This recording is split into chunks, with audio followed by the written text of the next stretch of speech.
Hey, sorry this is a little late. I had some things to do, but I thought I'd talk about the BASARA Festival. Now, not much really happened. They did announce two new characters for the mobile game, which I definitely don't care about. Most of you probably don't care either.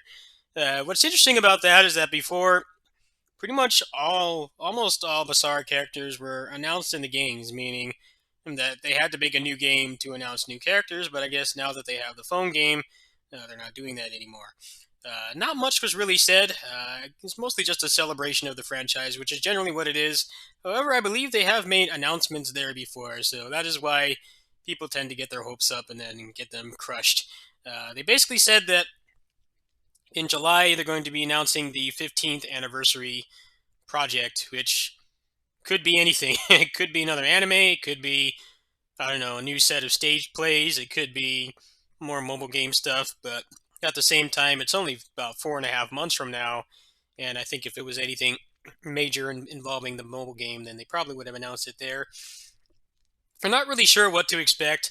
The last game, the last mainline game was 5 years ago, and that was for the 10th anniversary. So there is a chance that they'll make another console game. But at the same time, this is the same cycle we've been through. How many festivals now? About five or six of them at this point. So I don't really think it's something worth looking into too much. I mean, it's possible that they may make a new game.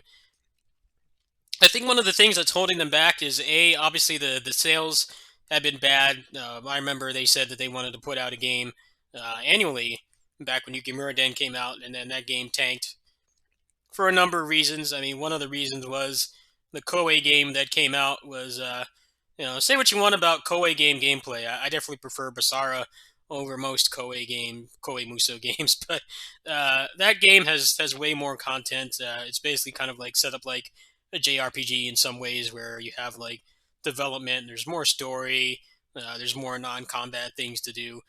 Both games are definitely suffering in replay value, but Yuki Muradin, I think I finished that game in like a sitting and a half, pretty much. There wasn't really a whole lot else to do. The only thing you could really do was the Bloody Palace and the side stories, and neither of those were as interesting as they should have been because there was no tag mode. So a big chunk of the new mechanics they added since Utage were just gone, and also just the quality of the game in general. I know it got pretty middling reviews when it came out. Obviously, people were comparing it to Sana Tomorrow, which is came out in the same year. Uh, at the time, there was, I guess, a live action TV show about Yukimura's life airing in Japan at the time. So I guess just by sheer coincidence, both Koei and Capcom put out a Yukimura game, and I think Sana Maru, for what little I played of it, it's definitely a better value. I'm not really sure what's going to happen. I mean, on one side, there is the fact that MT Framework is a pretty flexible engine. It even ran on the Wii. The MT Framework Lite allowed even the Wii to run Basara 3 at 60 FPS. So I don't really know if that's holding them back. I don't really know if they can really do RE Engine either, because RE Engine seems to be kind of going for more photorealism. Like the cutscenes in DMC5 are crazy. The lighting and the texture quality and stuff is the facial expressions are like really good. And I don't really think they can justify putting all that into a Basar game, which is still predominantly sold only in Japan and doesn't really have that many sales. I'm not really sure what will happen. I was going to play the game for today, but I figured that would just get people's hopes up more. Overall, nothing really exciting was announced. It's kind of the same thing that's been happening with the Tales of Festival as well. They have announced things at Tales of Festivals before, but the past few years it's been basically nothing. I remember, I think last year Tales of Arise had been announced and they didn't really show anything either. We have to understand that those festivals, both the Tales and the Basara Festival, they're kind of just to celebrate everything. It's just on our end, on the Basara end, obviously I'm a Tales fan too, but on the Basara end, there's been far less going on video game wise than Tales. There's still been a pretty decent influx of Tales games coming out, even if they definitely have slowed down quite a bit. I remember after like Zelia 2 and Zestiria came out, they vowed to not crap them out every year because the quality was very obviously diminishing. I guess we'll see what happens. I'll probably be playing some Basara maybe later this week. Obviously, this month is kind of like just bonkers for me. pretty much starting next week, I have just a huge influx of stuff coming out.